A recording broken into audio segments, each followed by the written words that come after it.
Now, Calev Myers is the founder of the Jerusalem Institute for Justice. He's a prominent attorney here. What do you make of the word on the street right now? What I'm hearing, at least, is that there could be a unilateral Israeli ground forces withdrawal that could begin and may be underway even as we speak right now. Yes, well, actually, Wolf, we've already started to withdraw troops from the northern part of Gaza.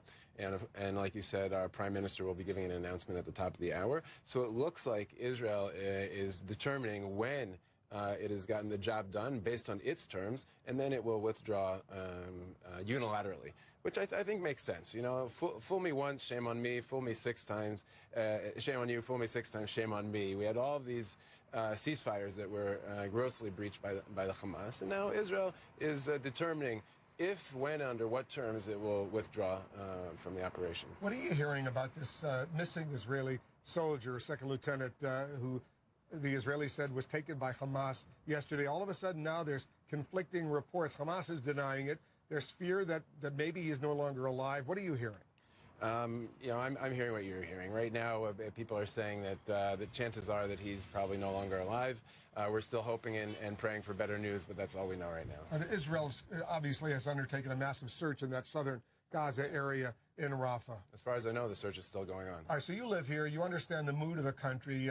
Does the Prime Minister of Israel have the backing of most Israelis right now? Is there a division within the country? Because the pictures we see out of Gaza, obviously, the huge number of civilian casualties are awful. The vast majority of Israeli citizens wants our government to get the job done and then pull our troops out. Nobody wants this engagement to continue forever. Nobody in Israel is saying, let's reconquer Gaza. But the question is, have they gotten the job done? These terror tunnels are horrific.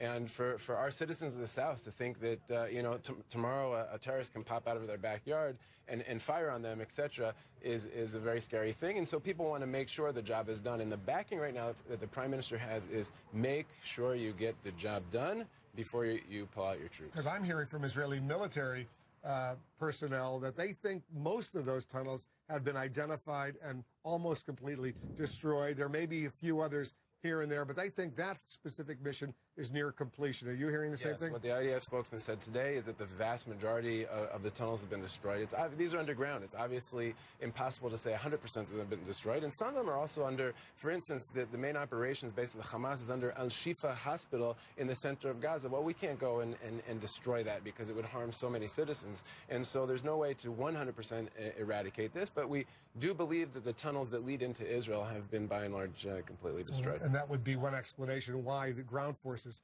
may be starting to come out of Gaza, the Israeli ground forces, even as we speak right now. But we'll stand by to hear from the Prime Minister of Israel at the top of the hour. Calev Myers, thanks very much for joining us. So there's the news. We'll stand by to hear